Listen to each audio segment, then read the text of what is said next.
Burn them bow down, Michael Dillon heat drum, but the bow wow. Are rolling? Oh my goodness! Welcome back to another episode of Mike and Dylan Hate Drama. Now, if you're tuning in, you obviously viewed what would have been yesterday's episode. Not obviously, it could be a new person, and if could be a new person. And then I just want to say thank you guys for not disappearing in droves. I don't know how the comment section looks. Yeah, and if you are expecting an apology, you will not. Double down. Yeah, double down. You got to. I'm gonna double down on whoever hates it the most because we talk shit about both sides, and it's out of love.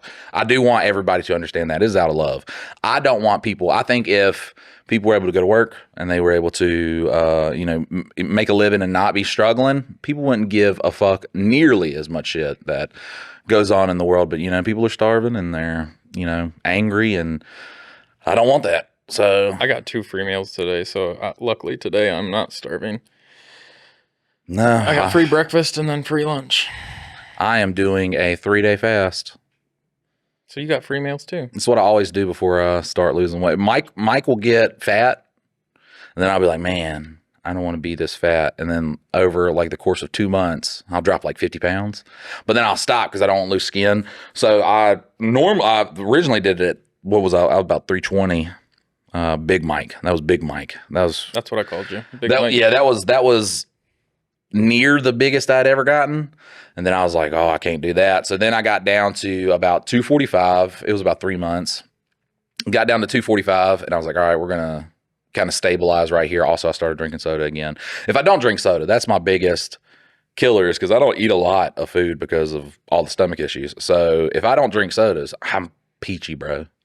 Peachy. But this one I always started off with a fast, so we're doing that, which luckily we don't have to record a podcast during the fast. Might do a 2 Daddies Judging Baddies during that time, so we can. Mike will be less funny and more angry. It's like, look, just fucking get your life together, okay? God, get your fucking life together. I don't really get angry during It's like you're quitting smoking. It's way easier. A fast is infinitely easier than quitting smoking. Well, yeah, because you can just smoke cigarettes while you're fasting. Yeah, that's what I do. I fucking drink water, energy shots, and smoke cigarettes. Yep. And I feel great during it too. So my blood pressure's like real, like stabilized. I saw some weird MGK video. I can't remember what he was. It was like a dark scene, but he was talking about how he doesn't eat like ever. He eats like bone broth, kimchi, and sauerkraut. Listen. He's like the skinniest dude, like the tiny, like there's like no mass to him at all. I think people really forget about who MGK is signed to. Oh, is he Diddy's? Mm-hmm. Oh. Yep. So, might be some. A lot of people said that he did that whole weird phase because of Eminem dissing him, but could have been having that booty hole explored. I saw this one meme that was Pharrell, and he had Diddy on one side and Lenny Kravitz on the other, and I was like, I just know they ate Pharrell's booty off the bone after this photo was taken. I was just like, man, listen, I can laugh. It is sad. All right, it is sad, and justice needs to be served. Which I don't know. I've not read much about Lenny Kravitz, so I didn't know if he was eating man booty off the bone or not. I have no idea. I really don't even know anything about the Diddy case. Yeah, I don't look it up. It's just nasty and sad. And here's the thing: you want to get into that? You're good. Yeah, okay. Here's the thing about that though, is that I feel like both sides are always like, well, we need to like protect children. We literally had a list come out of people that were like known predators. Nothing. They're not. Nothing. They fucking not one pyre, not one grit day. So at this point, that's why I'm just like, man, I'm not even playing the game because everybody's just more apt to wanting to be right than. So really cool thing, guys. We had 7 submissions in one day. Yep. That was no voicemails. I don't think the voicemail. Yeah, the podcast where we announced the voicemails isn't until yesterday. Or till tomorrow. So really excited about that, but 7 submissions in one day. It was solid. That's a record. And also the podcast is just it's just going right now. It's growing. I don't know if we've ruined that yet. I'll be able to tell you on the next week's if We just really. Well, you know you promised everybody 5 next week, right? Oh, fuck, I did do that. Yeah. Oh, my fucking So God. this is 1 for this week, and then we have to do 4 more. So look.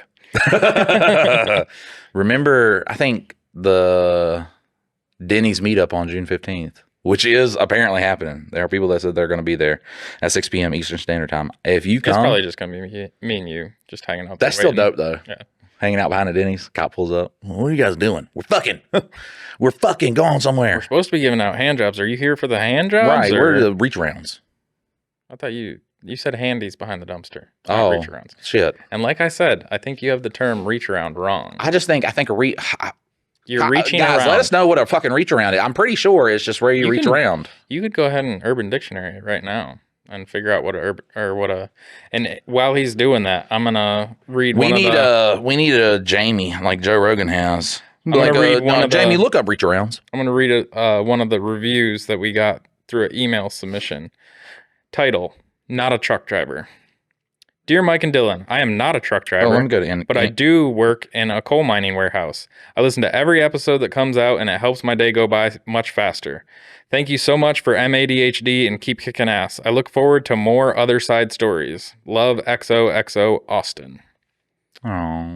It might have been the other side that's got everybody like, oh yeah, I'll give them some advice. People fucking loved the other side. Yeah. Which makes me think that maybe we should make it a MADHD thing. We read it on. It splits it up so much.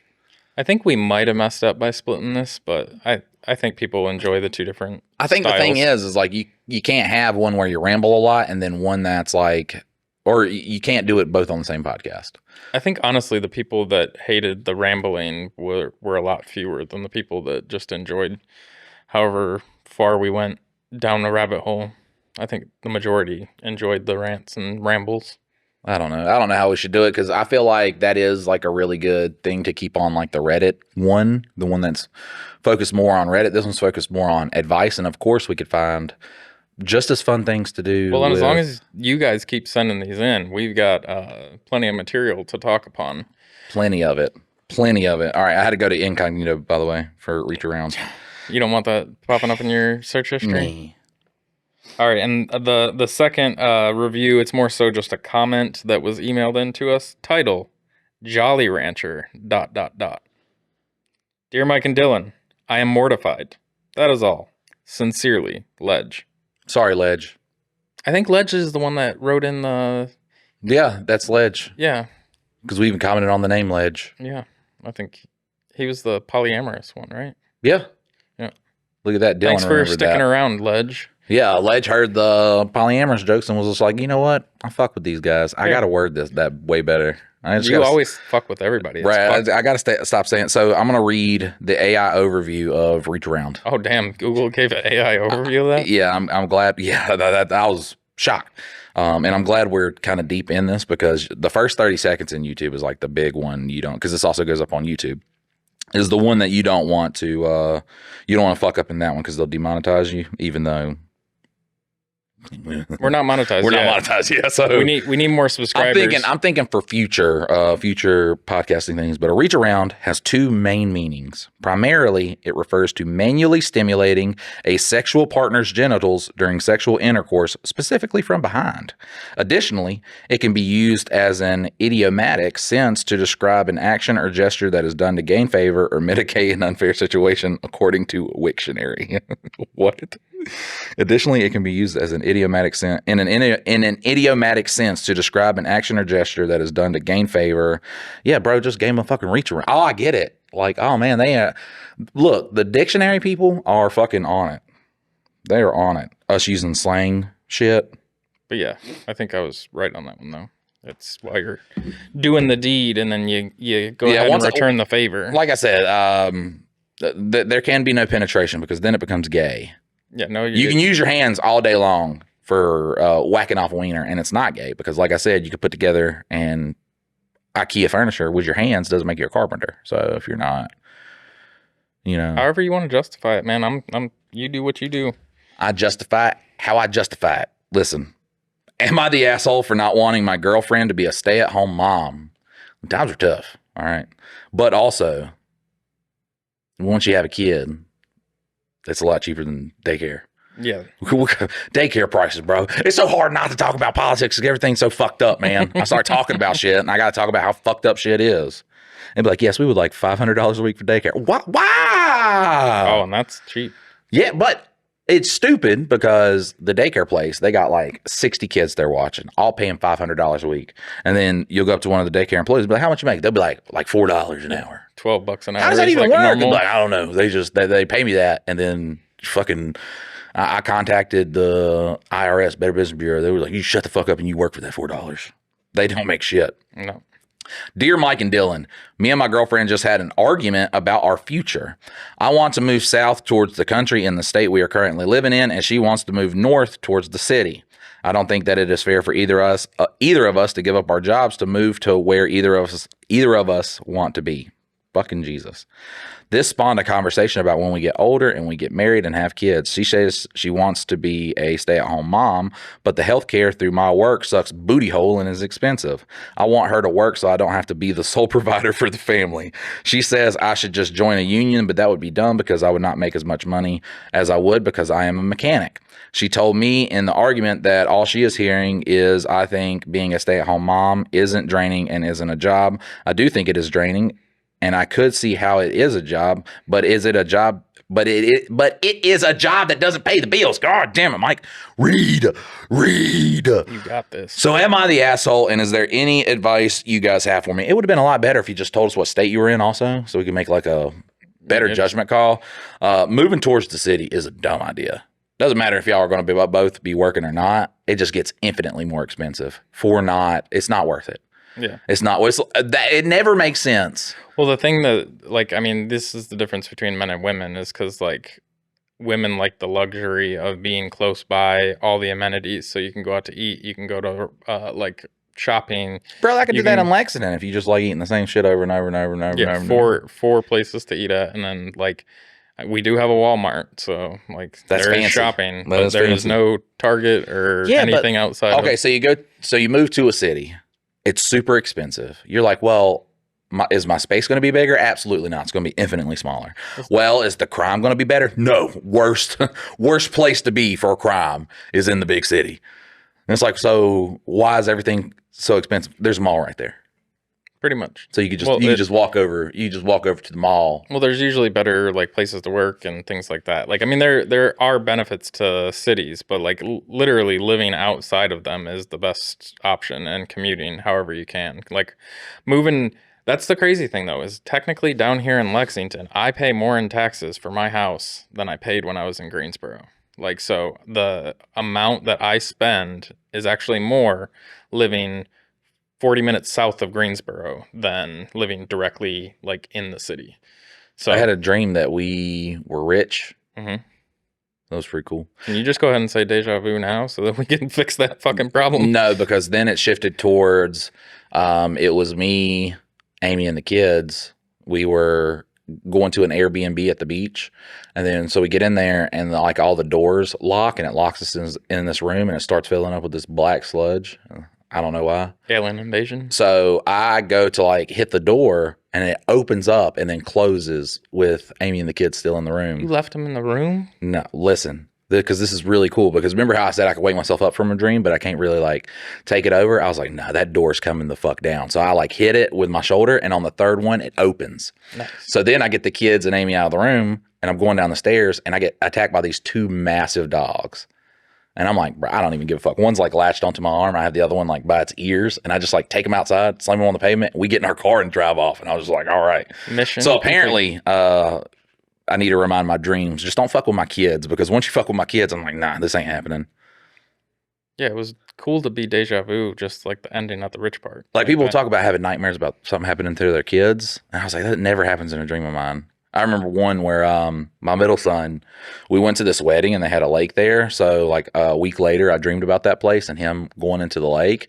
And I literally turned into fucking David Hasselhoff off the SpongeBob movie. And I swim immediately out there and grab him. And he's just like, all right. Just don't fuck with my kids in my dreams, man. But yeah, fuck, I don't know. Well, one of the comments that I wanted to make on that story though, and like any of the women that are listening, I know we speak differently, and like men tend to like work on logic, women tend to work on emotion. But like the line that really got me in there is like she was putting words in his mouth saying that he thinks that being a stay-at-home mom isn't a job and, you know, isn't hard and draining. And like I imagine those words never exited that guy's mouth. She's Well, you don't know taking. this. Also, it's his side of the story, and we don't know how many conversations they've had on it and what they've said. Can I finish my comment? Finish your comment. All right. So, like, I mean, this is something that me and my wife battle all the time. Is I will say something, and she will hear a completely different thing than what I've said. And so, what I'm getting at though is like in these discussions, he's probably like talking about like how they need two incomes, blah blah blah blah blah, and somehow in that she's switched it around to like, oh, you don't value being a stay-at-home mom, it's not a job, it's not work, so blah blah blah, I'm not contributing. All I'm saying is like, and this probably goes for some men too, but like when somebody says something to you, you don't get to then process it how you heard it. You have to like legitimately use the words that they had said, because that's the actual message that they conveyed. Because like in that moment right there, like he is talking about something that's real. Like he wants two incomes. I think probably daycare is probably going to eat up most of that second income, so you might as well just stay at home. That's my take on that part. But in that, he did not say that he doesn't value a stay-at-home mom, doesn't think that it's a job, doesn't think that it's draining. Like he didn't say that according to his words right there. So like don't put that on him as if that's what he was saying, even though he didn't say that. Like that's one of my biggest gripes with communication is like you can't take what somebody says and then spin it into your narrative of what you think they meant by those words. Right.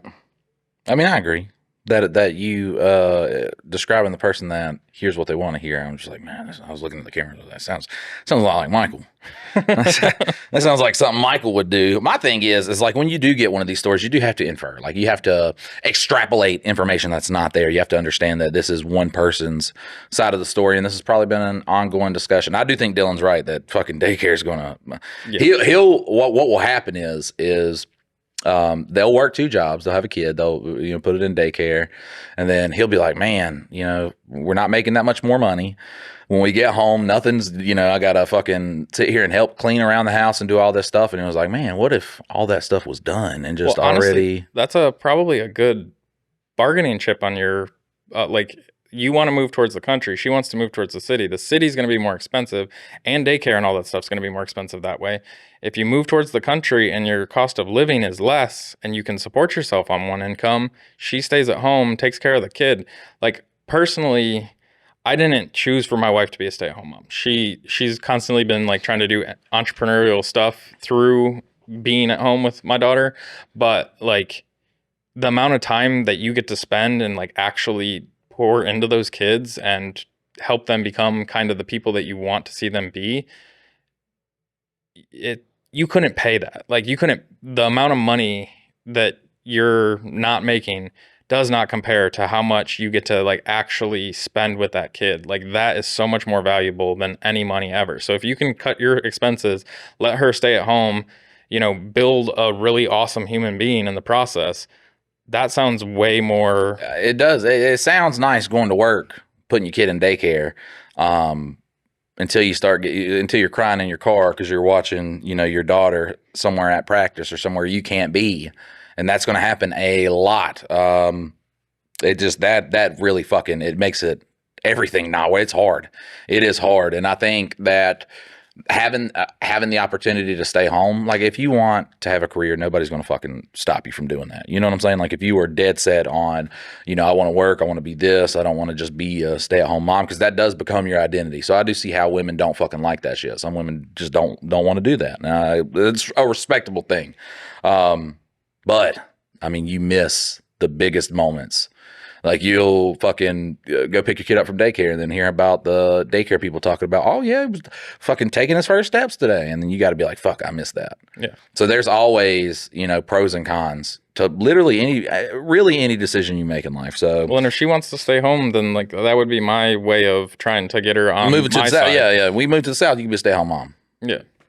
So, That is crazy because this is the first man in history though that I've ever heard where their wife wanted to be stay at home and they were just like, "No, you're going to fucking work. Like, I can't have you staying at home. Get them goddamn work boots on, bitch. Fucking go in that factory. Well, I mean, handle some material." If she's like the breadwinner or like a substantial like, oh yeah, he should have sent us what job she had. He was like, bro, she's like a top dog at a bank. We can't lose that $150,000 a year. Yeah. All right, so this one's titled Family Group Text. Hey, Mike and Dylan. Am I the asshole for not wanting to be in the family group text? I'm a 44-year-old male who doesn't like being in the family group text because the only family members I talk text are my mom and brother. From the past experience, I've only ever been in contact by other members other than mom and brother was to be asked to help them move. Being a fat guy is like being someone that drives a truck. You're only needed when someone needs something moved. That is so fucking... You're a big, strong boy. I am not. No, I am not. What about me says that I do anything athletic? Just because I carry this weight around doesn't mean I can carry my calves, great. They're used to carrying around a lot of weight. Upper body, I ain't gonna be able to help you do shit. I throw my back out sleeping, bitch. Like that's what it is about being fat. So am I the asshole? Absolutely not the asshole. I don't want to be in group chats. I don't either. Where it's my friends, the people I love the most. I don't want to be in that group chat. I don't want to start getting notifications when like two friends are having just like they're going back and forth.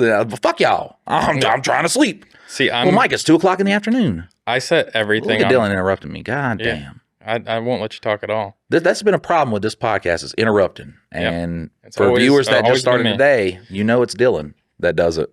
Well, my thing is with like group text and everything, I put everything, my phone stays in vibrate, but if something gets really annoying, I just turn that bitch into silent. Like I let the rest of my phone be vibrate still, but like I'll just totally ignore group messages. I just learned how to do that, to turn notifications off on one set of messages, and it has changed my life. So that would be my advice to him is like, you don't have to exit it. Just go back and check it like once a week if you feel like it. And then you're not hurting anybody's feelings. Usually you could just go to the message, press or hold it, go to the little 3 dots in the top, turn off notifications for that bitch, and just look, they can talk up a storm. If they're wanting you to like partake in the conversation, that's just weird. Sorry, I was at work. Sorry, I was busy. I had a doctor's appointment. Yep. I'm always busy and can't get to my text messages.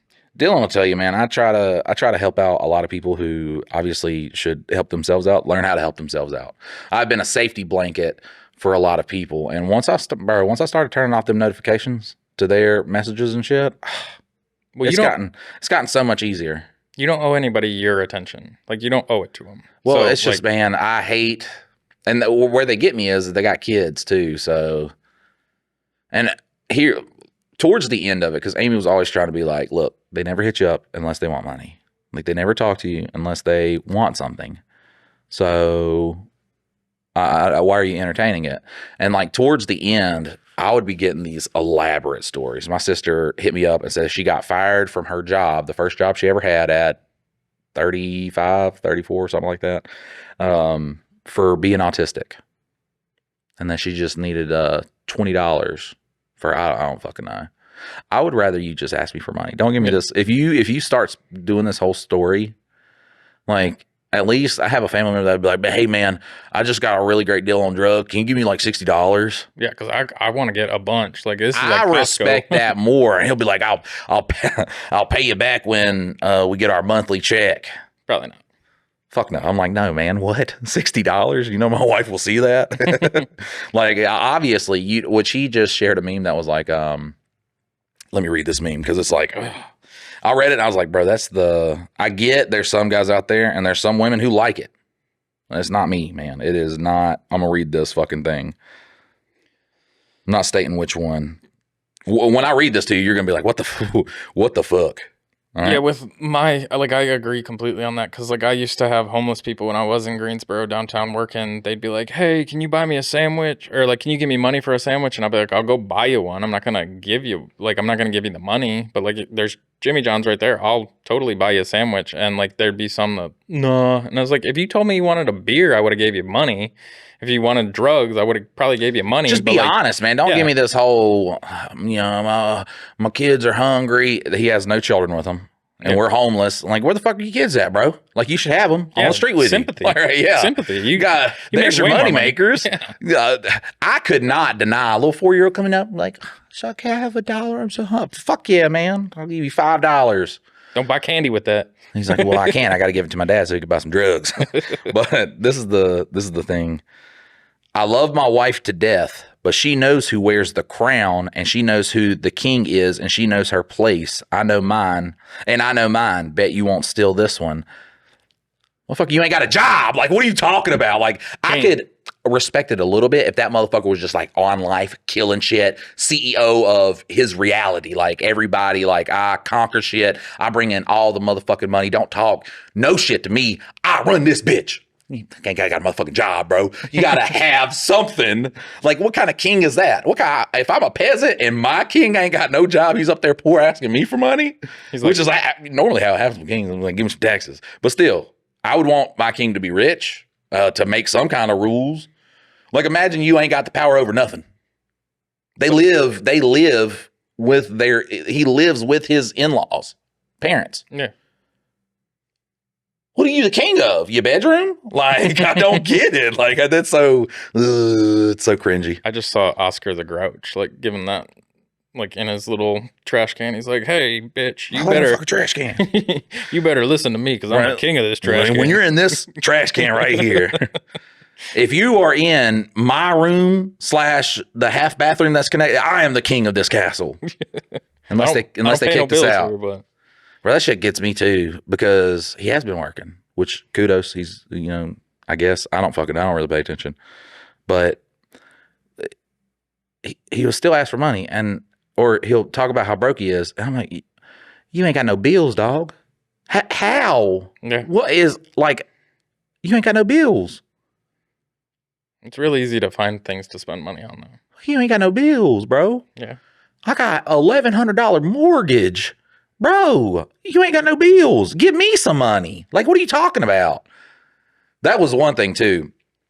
When we all lived together, so everybody except me had a job because I was 17. Mm-hmm. And I had to register as homeless to go to school, which sounds stupid, but because, like, CPS wanted to move me back with mom. And so I had to do, like, this. It's called something weird. I can't fucking tell you what it is. So that's what I was, like, registered as. And I would go to all these job interviews for, like, Bojangles, McDonald's, Taco Bell. And they'd be like, you're homeless? And I'd be like, well, not technically. And they'd be like, ew, we can't hire you. I'd be like, why? Because you're homeless. Well, how the fuck am I supposed to get unhomeless? Like, if y'all are viewing me as homeless, how am I supposed to get unhomeless? That was the worst thing, too, because especially when you are, like, living in a tent and shit, you'd be like, nah, it just says that, but actually I live with my grandma. And they'll be like, well, we still can't. But why? You couldn't just lie about where you lived? I could have, I guess.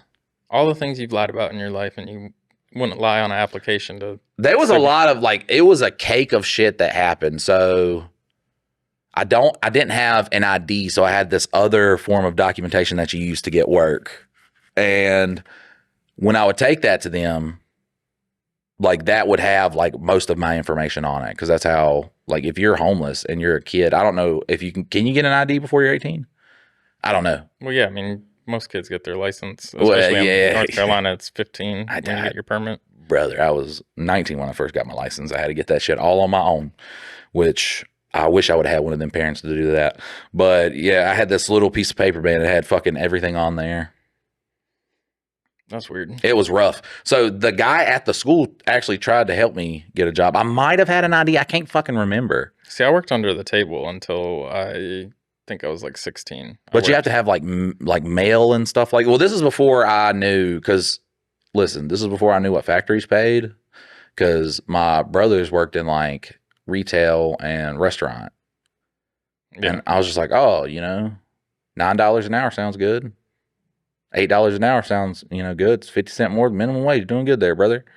And then I, applied at the box shop, and I was like, what's how much do people make here? He was like, oh, top pay right now is like $18.25. And I'm just like, how much? You telling me that if I do this job, I'm gonna be rich? That I'm gonna have the all the money, bro? And that's so funny to think back. I was king shit, man. Oh yeah.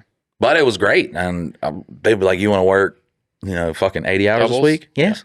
Yeah. Yes. Oh, yeah. We would do. So if you worked 16 hours, you could get the next day off. Like if you had to.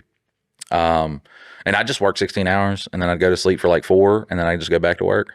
Yeah. I loved it. I love making. Listen, I was good at making boxes. Maybe that was my calling. Yeah. And I'm away from it. And that's why the universe is like, y'all ain't going to make no money with this podcast because you need to do what God made you to do. Yeah. You were designed to be the ultimate box maker. Fuck. You fucked it all up. That's my Trying to be funny. Trying to be funny. Funny on the internet. Jesus Christ. All right. We're going to get into the next bit of advice. Would I be the asshole for firing my friend? What's up, Mike and Dylan? I, 26-year-old male, work in the car industry as a technology specialist, and I hired my friend, 28-year-old male, as an assistant and to eventually take over the position while I move up in the company. Never hire your friends.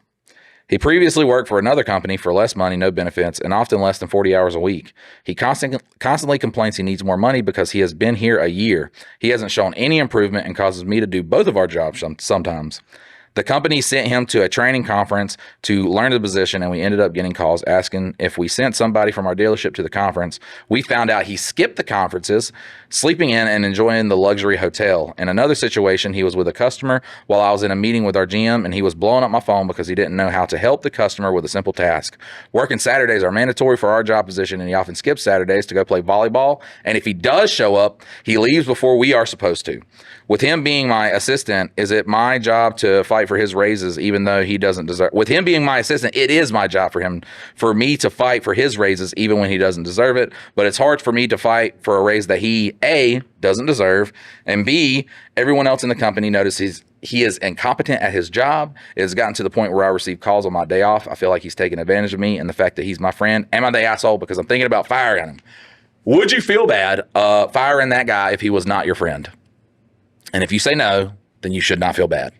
Well, and I mean, honestly, I think it's even more powerful is your friend should be showing up for, to like help you put your name out there. And I know it doesn't work this way. Like this is Dylan's fake fantasy world. But like as a friend, you should show the fuck up to make your other friend look good. So he should be doing more and trying to do his best and like doing. On that point, I want to say something too, because when me and Dylan like first met, and I'll say like 6 months into, us meeting, we're starting to become friends and everything like that. Dylan would have to go to like a professional setting and he'd be like, all right, Mike, just like, you know how you're you? Can you not be that? And I'm just like, bro, yeah, I know this is like your life. Either A, I'll shut up, or if when I do speak, it'll be only smart shit. So I just don't fucking embarrass. I know to make that effort for my friend to be a better person than I normally am, like to not make those stupid jokes. If I'm in a setting that is like, he's very professional, especially in front of, customers or just in front of people in general. He's a very professional person. So I know to not be Mike in those situations, which I mean, I'm pretty sure if I like just acted every situation as if maybe I could turn my life around. Oh fuck. Really gotta think about this one. Having epiphanies now.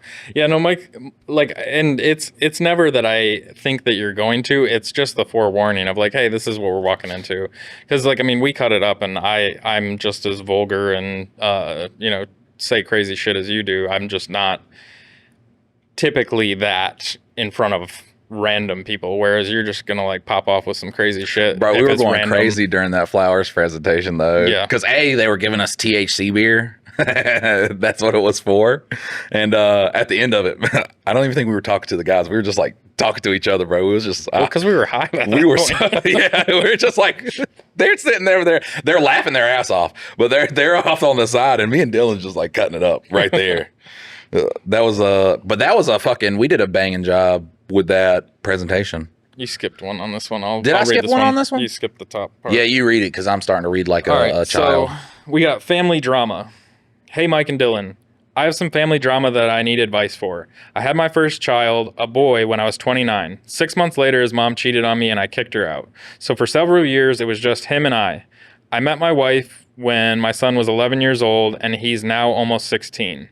They have a very love-hate relationship. I truly hate being a referee. My son tries to use the loss of his mom. She has basically abandoned him. She hasn't talked to him or seen him in nearly 7 years. My wife is trying everything to mend her and his relationship, and it seems like one step forward and then it takes 5 steps back. What can I do to help fix this? Bro's a teenager, man. Like he's going through imagine just being a kid. And it was like, all right, now I'm gonna give you all these hormones that's gonna make you horny. You're gonna be confused all the time. You're gonna have so much energy. You're gonna be happy, then you're gonna be sad, then you're gonna be angry. You can't control your emotions. It's rough being a fucking teenager. It's rough being a kid that has a parent, like especially when you're a teenager. That's when you like it kind of seeps into your body that that person does not love you, and that's a crazy thing to come from somebody. To be somebody's child and to understand that that person does not love you. Yeah. And it sucks to say, but a stepmom coming in to a kid who has a child, like a parent that abandoned them, especially if it's been 7 years. So he's had that on off, you know, his mom would come in, wouldn't come in, you know what I'm saying? So he's been around her. He's like yearned for that affection and shit like that. The stepmom's not going to be something that is going to fix that for him. It's not going to be the same type of love. Do I think absolutely in a couple of years he's going to value his stepmother? Like he's going to understand that, you know, she does care for him when his mom doesn't. But right now, your brain's not fully developed. You're getting all these hormones. It's rough being a fucking teenager. It's rough being a teenager that doesn't have a parent who or you know, that has a parent who doesn't want them. That's a tough pill to swallow. And no side person coming in that's not been there his whole life is going to be able to really make up for that. Yeah, I think from my side of things, I am a step parent, and so like I showed up when she was 6, and it's always a love-hate situation. It's tough because you can't force the kid into anything. Like you can't make them think of you in a certain way. You can't make them respect you. You can't get them to like, you know, feel like you are that parent that they need. So the only advice that I can give is like you as the husband or is it a girlfriend or wife, I think. So you need to support your wife in being there for him. So like the way that I try to do it with my daughter is if I see opportunities where she is going to enjoy a situation and have a good experience, I normally will be like, I don't really want to do that. And then I go fucking do it. Like when we went to Kersey Valley, like she really wanted to go to Kersey Valley and I didn't want to go at all. But she had a friend that she wanted to go with, and I thought that it was going to be a great experience for her. It's going to be one that she remembers, and like it's not going to be that she remembers like, oh, you know, my stepdad took me to.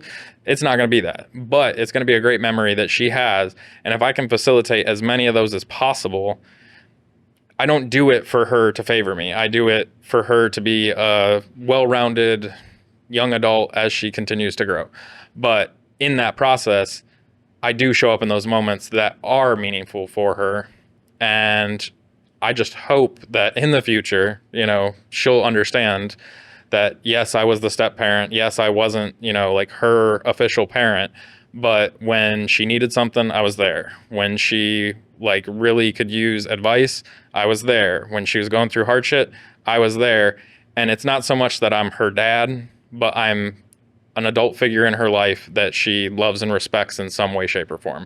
So even though they hate each other, the more of those experiences you can help your wife get to with your son, the more likely he'll turn around his view of like, she's not trying to replace my mom.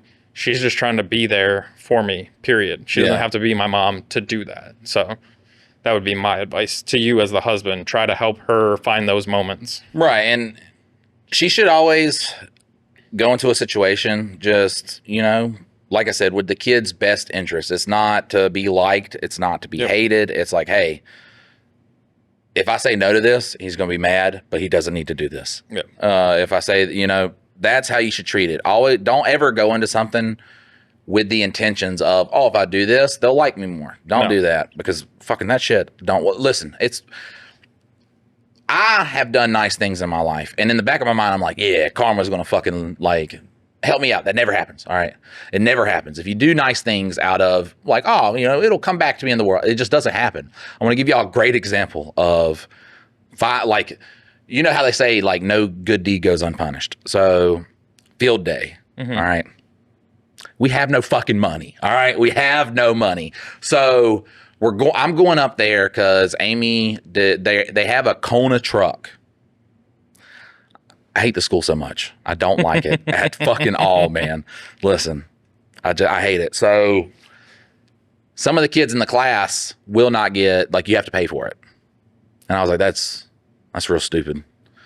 Like, you should have done like a thing where you could have, like, some kid could have filled out vouchers if they didn't have, because it's crazy to be like, oh, someone doesn't have $5. That's a real fucking thing, man. There was things at school. There was a field trip that I was going to go to. It cost $3. I had to get it from my grandma. Yeah. She wrote it in a check. And I didn't know anything about checks, but I handed them a $3 check and it worked. So it probably bounced later, but they're like, fuck it. It's $3. But they should have had something like that. And so I am up there because of my daughter's friend did not bring any money. And her parents was like, oh, fuck. I was like, yeah, it's $5. Especially me. I'm terrible with money. I don't have it, but I'll find. So I go up there. They're one of the first classes that go up there. Well, they're up there with a little kindergarten class, little babies.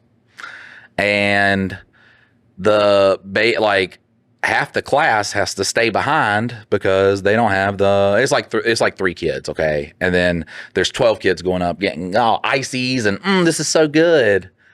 And I'm like, oh, I got them. I'll do it. I'm fucking poor, bro. Like, I'm fucking poor. So then another class walks up and another class walks up.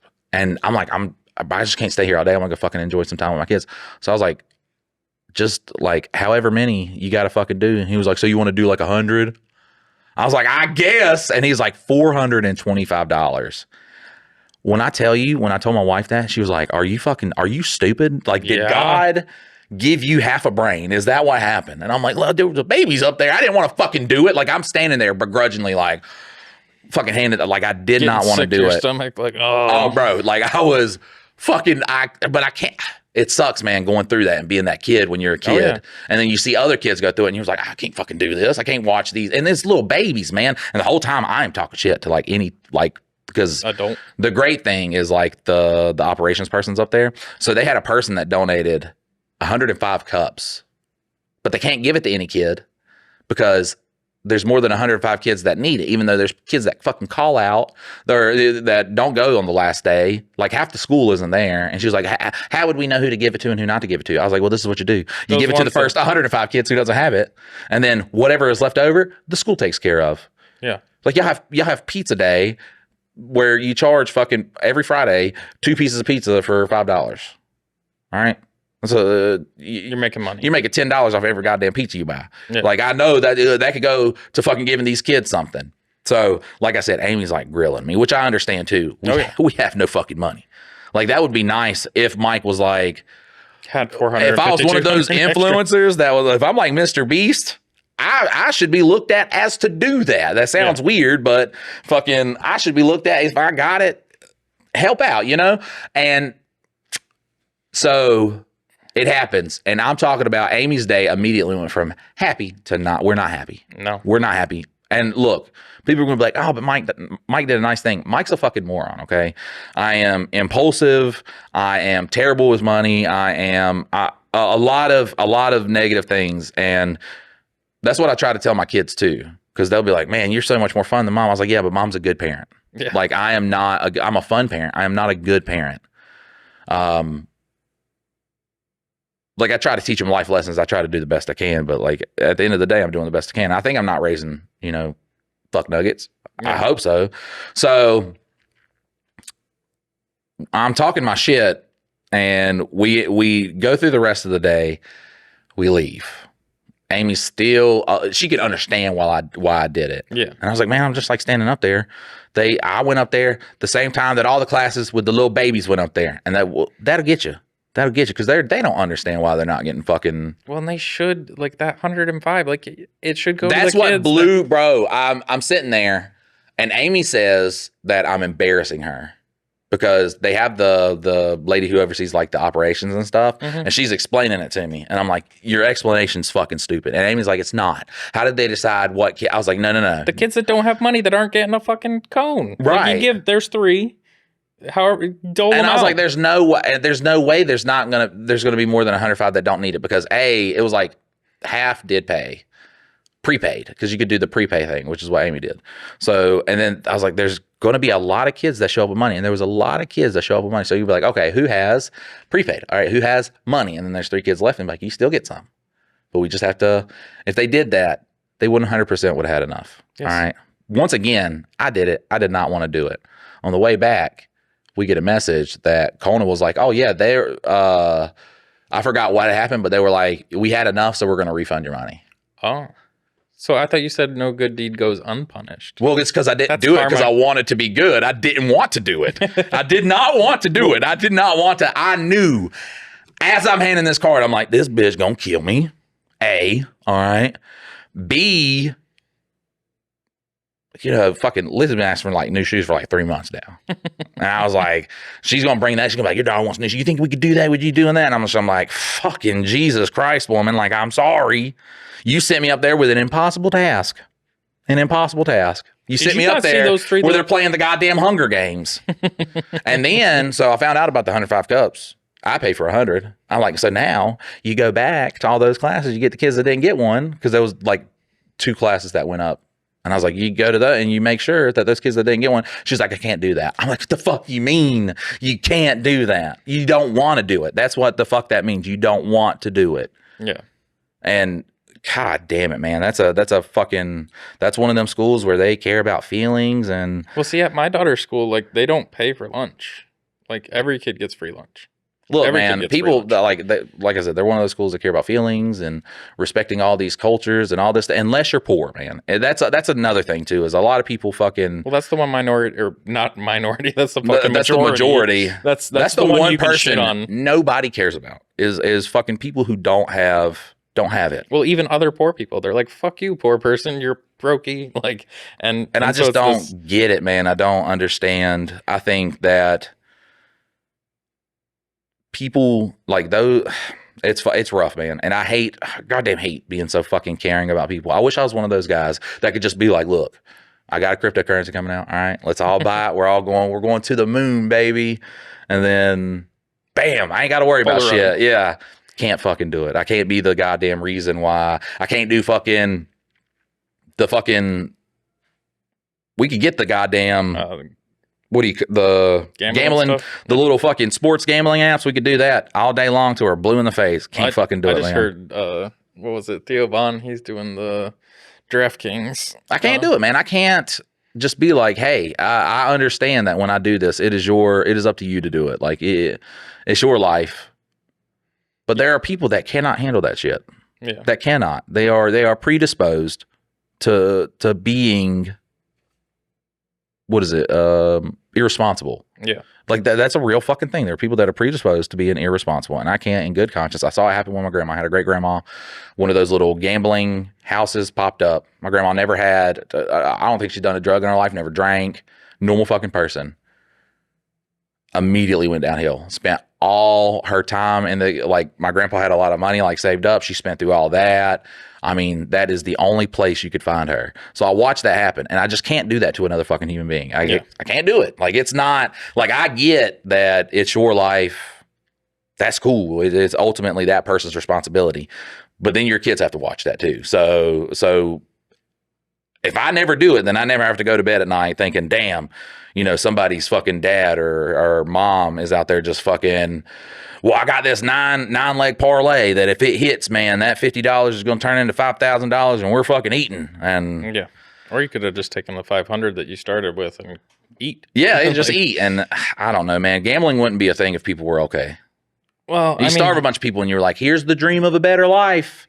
You could get all this money for nothing. It's very, it's all a bunch of chemicals in our head that tell us what to chase after. So drugs, sex, gambling, things like that. But I think with your situation though, you do have a big heart, and those kids, they couldn't have made the $5. They're fucking kindergartners. My daughter's got her own business, but that's because she's a fucking crazy 4-year-old. But and she's fucking adorable. So oh yeah, no. You can't say no. That's the honestly. If I had a fucking bit, like I'd put my youngest one up there. He ain't gonna be able to tell you shit. I'm like, but that's what he said. He got a sign. Yeah. He's nowhere near the sign, man. He's over there blowing bubbles. I'm like, man, he's that's his autistic as business thing. fuck, bro. Okay. But he wants to sell this stuff, so Well, go buy something. a couple people have asked us. They're like, "Does she get to keep the money from this?" And we're like, Yeah. "Yes, it's for her fucking business. Like, she started it. She pays for the supplies. Like, and we've been through. Like, I mean, her comprehension of what money is and all that stuff's not there yet. But like, I mean, when my wife's like, "You got to pay me for the plants, like wholesale price," and she's like, "Okay, how much do I owe you?" And then doles out the money. Like, I count it for her, and she gives it back to mom. Mom goes and buys new plants for her, and her store's set up, and That's how you teach them the value of a dollar. She's made like probably close to $300 at 4. Like, but like what I'm getting at though is like those kids can't be expected to show. It's on the parents to have them come with money. Right. However, some people aren't in a position where they can spend $5 extra on a Kona ice. Like, for one thing, it's just fucking ice with a little bit of syrup on top. It's 10 cents worth of a product that you're paying $5 for. Let me tell you something real beautiful I just experienced too. So, this is the youngest one's. It's his graduation. He's in a program for like, when I say he's autistic, he's in that spectrum. All right, he is a lot deeper than on the rim of it. So he's in a program where he's in a pre-K class to kind of, and his speech and everything's gotten a lot better from doing that. So the pre-K is having a graduation. He gets to wear a graduation suit. He is not graduating. He's going to pre-K next year. Like, he's a baby. Like, he's a little baby, which is the best part. Listen, it's the best part. If you got a nonverbal autistic child, you just get a baby for longer. And they're like dope, cute little babies. You'll tell, it's fucking adorable. He's adorable, little, just, oh, God. But there's this tall black man next to me, all right, who clearly just got off work. He's there for his kid. And every time a child's name is announced, he's very loudly, yeah, let's go, yeah.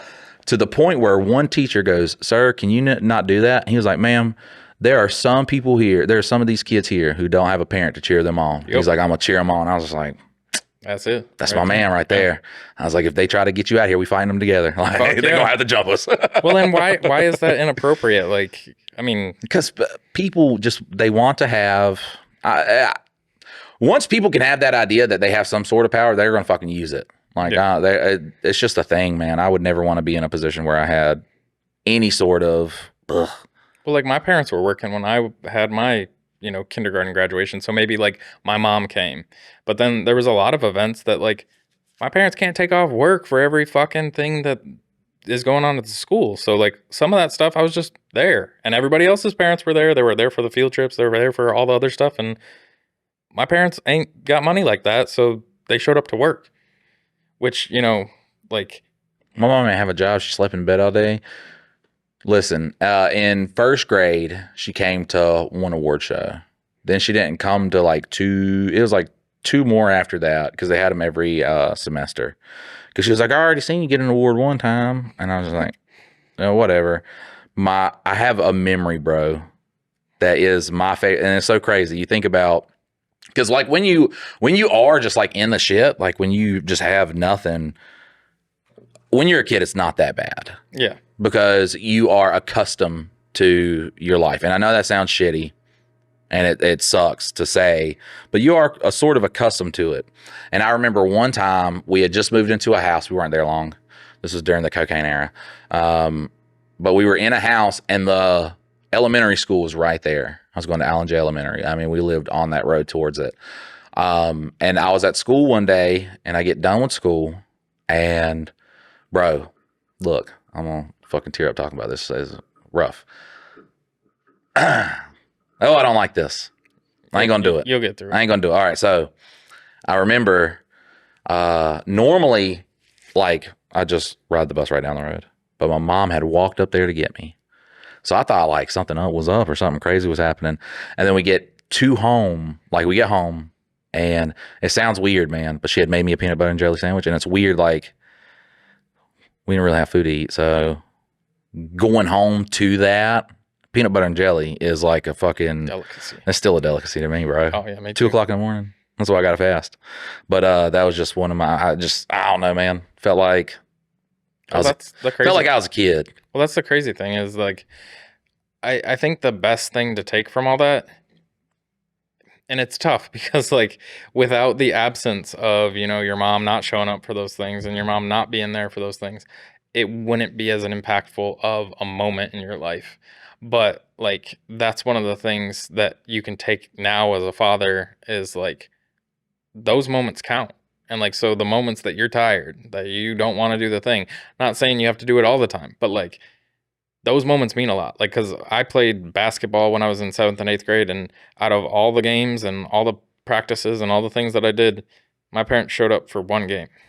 And, like, I remember that game. I remember looking up in the stands and seeing them because they showed up for that one. They didn't show up for any of the other ones. But even when she told me, though, she was like, I went to one, in my little kid brain, that made sense. So I wasn't like, you know. Yeah. And back during those times, I was a really, really good kid. So, I mean, I was A honor roll, perfect attendance. I was racking them up, boy. I cared about all that shit. You know what? I'm going to tell you what.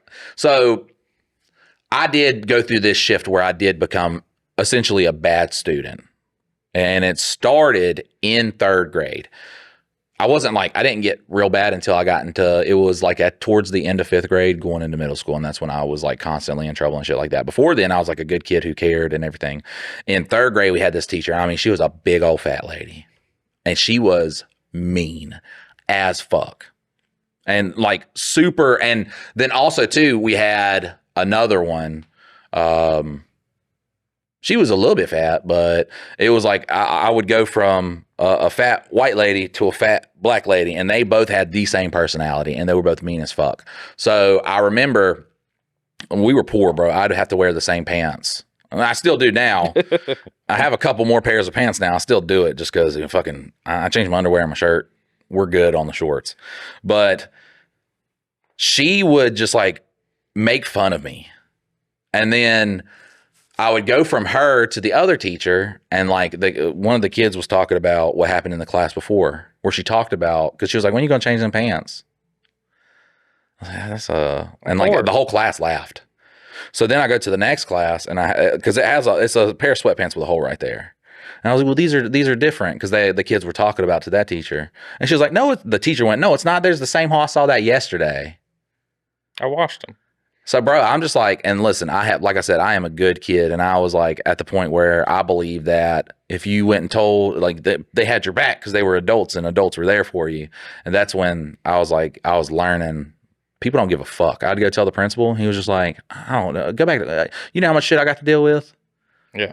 I was like, yeah, I show up here with a goddamn blick and I mow everybody down. You gonna care about it, bitch.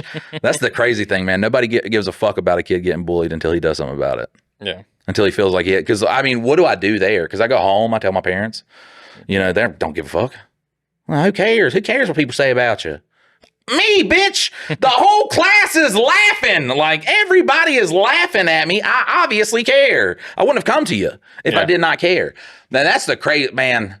Fuck, that sucks as a kid when you are like, there is nowhere I can go to where someone will have my back. I got beat up in the neighborhood. I was in like 4th or 5th grade by this. I got beat up a lot in elementary school, which is why I started fighting people.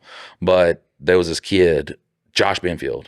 I'm saying his name because he's a bitch, bro. He's a fucking bitch. You could just say he was names, though. As old as my brother. So he's a high schooler, and I'm like a little kid. And bro would just like slap me in the back of the head, and then he'd be like, do something, I'll beat you up. I was like, what? So one day he like slaps me in the back of the head, and I shoot him with a Nerf gun. And he comes up and beats the shit out of me. So I go up and tell my brother, and he was like, well, I'm not going up there and fight. I'm like, y'all the same age, man. Go up there. What are you talking about? Like, I would defend my honor, motherfucker. Yeah, I'm your little brother. Right. And then I go tell my stepdad, and he'd be like, well, y'all were just kids out there playing. I'm like bleeding and shit. I'm like, he beat the shit out of me. Somebody, and it's really, it feels so weird to understand, like, it don't fucking matter. Nobody's got my back. Well, see, and unfortunately, that was your situation, because like your kids come with a bloody lip, and you're like, where the fuck? What's going on? We're beating some fucking. Now I'm just like, if I'm the type of person, if I'm hanging out with you and you look at me, like if we're hanging out and someone, say we have a third friend and we're hanging out with that person, and that person's like, man, Dylan's a fucking weird guy, ain't he? I'm like, I'm gonna hit you in the fucking mouth. Like, what? Don't talk about my goddamn friend. Like, Dylan's seen it before too, because someone that I'm not going to get into the relationship, but someone said something off about the way Dylan does shit. And I was like, bro, that guy can fucking die. Fuck that motherfucker. Yeah, he's a bitch, bro. Like, I immediately go into that because you just don't, like, I don't know. And it's crazy when you then grow up and when you go through we got to release the dark episode, the night episode, so everybody can understand. I think we decided yeah. Essentially, I never wanted to fight people. I was scared of fighting. It's just like something you had to do when you were getting bullied, which then when something was happening to somebody else, something would happen to my brother, they'd be like, well, Mikey's going to fight him. I'm like, what the fuck? Y'all didn't have my back when I was a little kid and couldn't defend myself. See, I lucked out in that department because my dad truly, like, even when I was wrong, showed up. And like, if I was in trouble at school, he was down there at the principal's office talking about it, figuring out what's going on, and then like solving it and not getting me out of trouble. But then when I got home, I had to deal with him. And like, I mean, he was scary as fuck. Yeah. But like, never laid a hand on me after like we got little pops when we were kids. But from then on out, we never got like hit or anything like that. But like, he was a scary motherfucker. Like, I saw him fold an ironing board in half in the middle where it doesn't fold. He just hit. He hit the iron down on there and it just folded up. And I was like, oh shit. And that's what he would do. Like, because he's taking out his aggression. Like, I feel it. I don't do that in front of my daughter just because I don't want to like give her those same like, but even when I was wrong, he would show up, but then we would have like 3-hour discussion about like, hey dude, what the fuck are you doing? Why did you do this thing? Like, that's not who you are, is it? Like, that's what you want to be known for? So I did have that support at home, and that's probably why I went the route that I did. It's so crazy because people be like, well, the reason why kids are so bad now is because they don't get whoopings. Bro, everybody I know that had whoopings, I was whooped with a paddle that had holes in it. I don't know why the holes were in there. Makes it go faster. Makes it aerodynamic. That's what I was thinking. So the wind don't really get it. But like, we were beat with shit like that. I remember that paddle too. I told you the story where it broke on my brother. And he was like so mad he tried to stab him with it. I'm like, that's fucking crazy, bro. We were still like, we were crazy. Like, we didn't stop just because he's fucking beating us with a paddle. We knew what was coming. Like, we would still go do dumb shit. And also they were like, oh, we didn't respect that man at 0%. Yeah, 0%. Like, he didn't earn the respect. Like, he tried to beat it into you. My kids, they don't get whoopings. They go to school and they're nice to people. Do you know why? I'm nice to them. I explain shit to them. I explain why we get in trouble for things, why we had to go sit on our bed. Well, they're a lot smarter than what we give them credit for. Like, they can understand, but it takes a lot of explaining to get that point across. Whereas like, you can tell an adult in 2 sentences, hey, this is why this is. A kid, you're gonna have to spend some time and go over it and ask them what they're confused about. Like, what made you do it? Why did you decide to do it? Do you see how that could be wrong? Like, me and my daughter went over the definition of ungrateful because she didn't believe. She got real fucking mad at me and she slams her door. So I go in there and I'm like, who the fuck are you to slam doors? Like, what? Are you the hero of your story right now? Do you feel like that? And she's like, well, you're just being like, you're not. You're just being, I don't fucking know, over dramatic or whatever. Yeah. And I was like, no, you asked for something earlier and you got it, and you asked for something now and you're not getting it. And it was like two sweet things. I was like, that's not going to happen. Like, you gotta. And then I was like, there's kids out there that don't get this shit. Like, they don't fucking ever. They don't get this shit. And I know you can't understand because you've not lived that life. And now like, she's getting like experiences through like having friends and seeing friends at school that don't have that stuff. So that's really good too, to see that. And once again, like Dylan said, kids are a lot smarter. So you're able to like explain things to them. My middle son went to the dentist and he's petrified. All right. Screaming, doesn't want to do it. So they rescheduled it and he'll get the gas because he doesn't like getting the shots in the face, which is, hey, if you're scared of that, that's a normal thing. If I was there, he would have done it though. Because here's the thing, when my wife they both hate taking medicine. My daughter has like a irrational fear of liquid medicine. She just will not. You cannot get her to do it. Ever since she was a baby, some stuff they gave her at the doctor, I think it was like an antibiotic, was disgusting. And she had an allergic reaction to it. Since then, she would not go near medicine. So I'm trying to give him some medicine. And this is during the stomach event, the strep. And Amy had just tried to do it. And she was like, I can't get him to do it. And she was losing her temper too. Yeah. And I was trying to get some rest. So I was like, fuck. So I get up, I pour the medicine in the thing. Like, cause she hadn't even done that. I poured the medicine in the thing. He's sitting there and I was just like, I'm doing the sweet talk and everything with him. And he's like, I don't want to do it. I don't. He's like covering his mouth. And I'm being really nice to him. And then I have the cup and I said, take this now. There's no options. Like, will you take? No, I said, take this now. And he grabbed it and and that's what you got to do. Like you have to be sweet to him. And then you kind of got to like, bro, we got to do this. When it's serious, it's serious. All right, it's happening. And then as soon as once the option is gone and it's like, we now have to do this. Yeah. It just works so well with him. It's because he's the autistic like me. So I kind of know how to get through that. Yeah, you know what works for you. All right. So this is the last one, the last submission. And it says, please help me with what I should do. First off, I should give you a backstory. First off, you should probably say, Dear Mike and Dylan. All right. Because now we're going to give you terrible advice. I am 35 years old and have an 18-year-old daughter and a 12-year-old son. Yes, I was 16 when I got pregnant and their dad was 25. Predator. That was a completely different story of my life that I will be telling you about separately. But I have been in a 5-year relationship with a boyfriend and he has a child with someone else, just like I do. This is the first relationship I've been in where they also have a child. Anywho, Jason, the man I've been with for 5 years, and I have been on a roller coaster ride. He has let his son's mom and daughter, who is not theirs, stay all weekend, multiple times. Well, that's not happening, partner. Now, I feel like I need to tell you more of the story. My son, who is now 6, was diagnosed with leukemia 2 years ago. His son, not her son. His son, okay. His son, who is now 6, was diagnosed with leukemia 2 years ago. So I've been intent on her being there, but he would originally tell me that she was only staying there for dinner because it was the anniversary of when they found out he had cancer.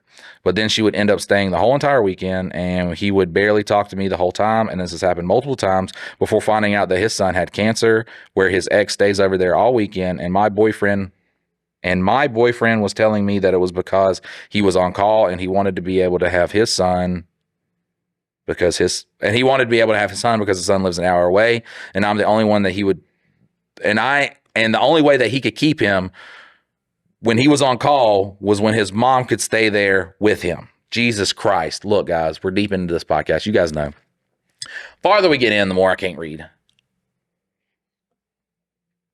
I also false started on that not around here, partner.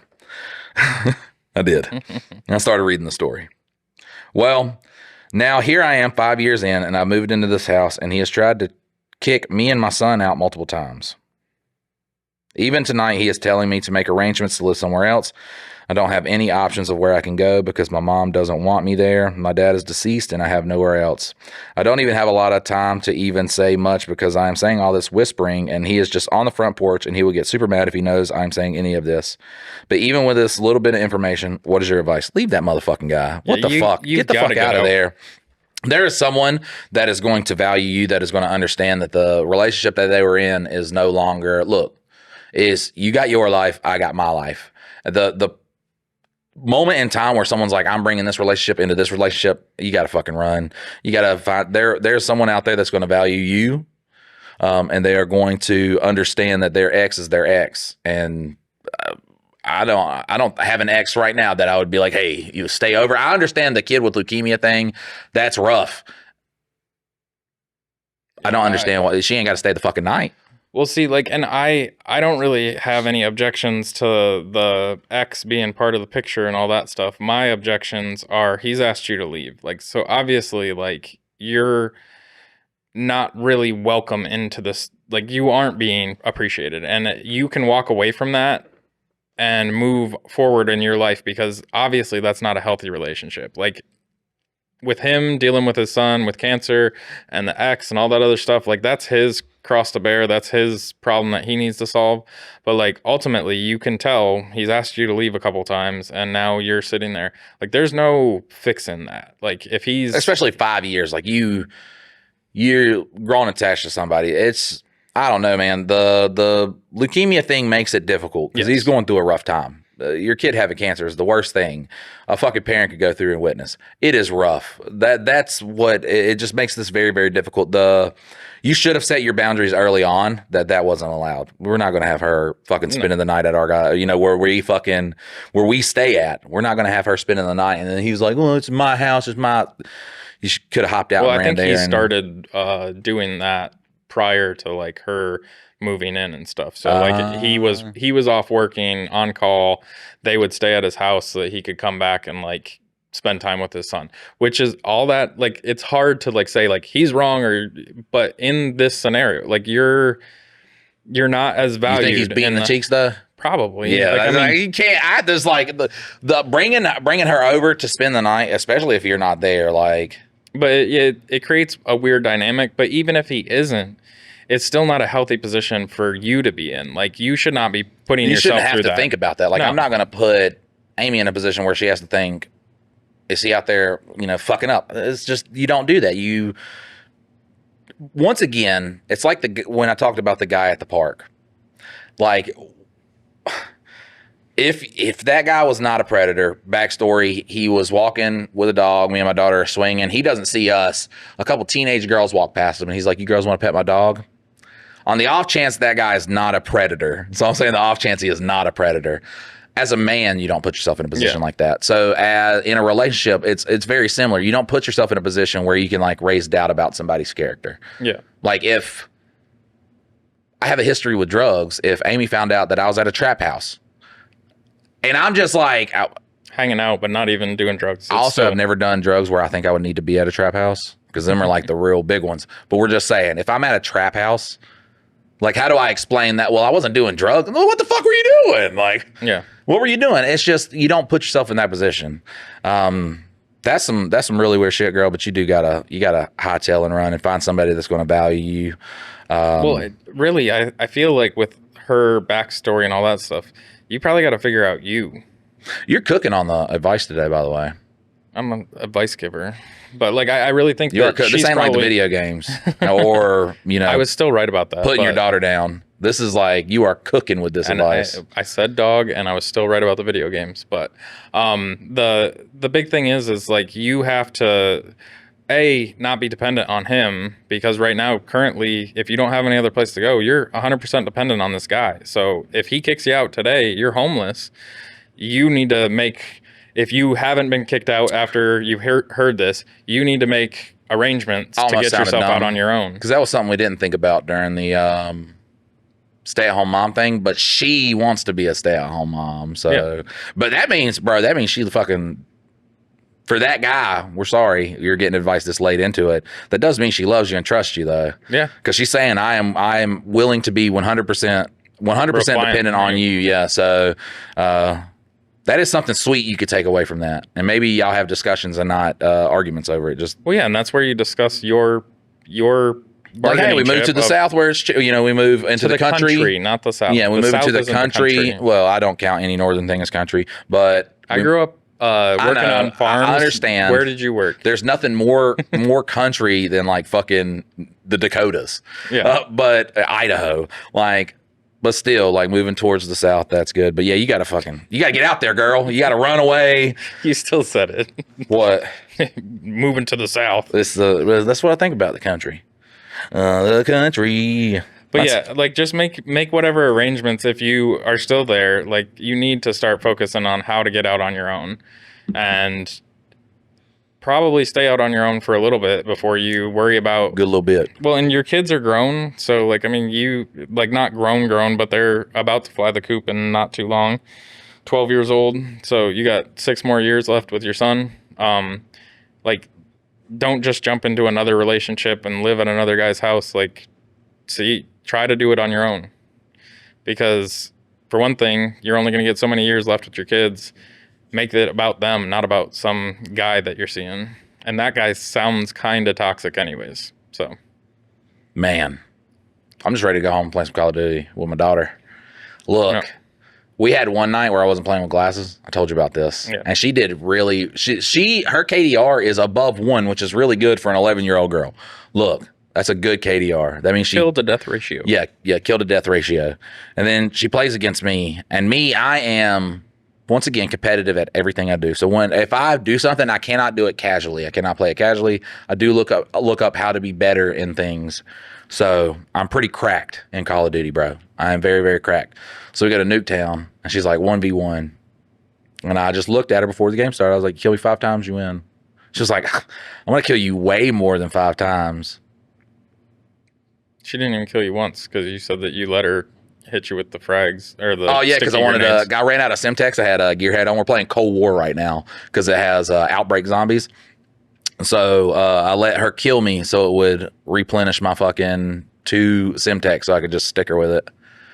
Because that's my kill streaks too. Is like the bow, then the hand cannon. Like I don't get any of those. She's not got to worry about helicopters flying around or strafes or anything like that. Because I could like spawn, like I could spawn trap her to where she's just getting hit with a strafe every time she spawns. But I'm not going to do that. I'm not a mean dad, okay? So I'll just.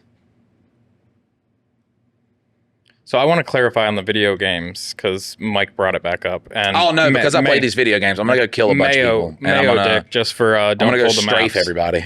Mayo dick for don't fold the maps. That's for you.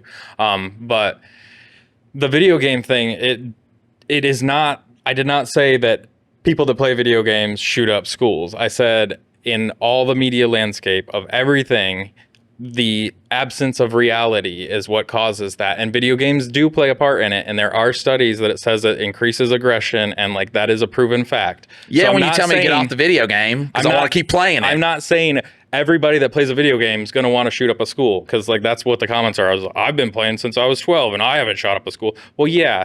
It doesn't mean everybody does it. Like you have to have a certain mix of crazy mixed with like no basis in reality, some crazy 4chan shit or wherever. Terrible parents. Like, terrible parents, not good upbringing, probably bullying. Like there's a little bit of diddling in there. But you got to make that whole soup in order for it to be a bad thing. In no way, shape, or form did I say video games cause school shootings, which is what everybody's take is. And they're like, that's been disproven. Video games can increase aggression and things like that. So I'm just stating that, once again, I didn't say video games equal school shootings. I'm saying that they play into this whole like formula of what creates people that are willing to do that. And it is a piece of the puzzle, but it's not the whole thing. When you give a take, like when we're like having like a playful argument, people are naturally going to choose my side because they come from probably a platform that I brought them to. So they are very accustomed to me. Yeah. And I'm like, once again, I'm like the fun dad. I'm not really the responsible one. Give this podcast like 6 months and everybody's just going to be like, Mike, you got to listen to Dylan, bro. Shut the fuck up, bro. We are so tired of those boneheaded takes. No. But I do think that anytime, I don't know if like I did play a role by pointing out that you said maybe nobody would have pointed that out had I not pointed that out. It does sound like daughter though. It does. It sounds like it if you're a Southerner that says dar. Like if you don't actually pronounce daughter. It's just like it's like there's like a little glitch either in your speaking or the audio that gives it a second syllable. It does. I don't know how to describe it. Dog down.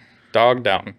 No, because I had to put down. You're like when you say dog, it sounds like there's a gur at the end. There's something with the audio. You got to really listen to that audio. There's an ER at the end of dog. Yeah, and if you go into it with your brain, and I think you might have went into like you went into like a thinking pattern, like right after you said that, you could have went into something like that gave it that. But bro, it sounds like it. If you want to hear daughter, it's kind of like I saw Vertasium did it, and like I can share the link, but like he does it where he's saying bear, but if you move the audio and the video separate, it says fair, because when you say bear and fair, they look the same, but if you move the lips, bear, fair, bear, but your brain actually sees the lips moving and it changes the way that you hear the word. And so like in that moment, if you listen for me to say dog, you're going to hear me say dog. But if you aren't paying attention or whatever, you can extrapolate whatever you want. But if you go back and listen for dog, you can hear clearly that I said dog, not daughter. But It's know what, also Dylan? a Southern thing. I actually agree with myself, and no, it didn't sound like that. But guys, I think this has been a really, it's a wild, nice reprieve from the last podcast that y'all got. Once again, that was a rough one. Remember, if you guys want to submit advice, you can go to mikeanddylan.com, mikeanddylan.com. We do have a number where you can leave a voicemail that we will play on the podcast, and then give you your advice. That could be found in the description of whatever platform you're looking on right now.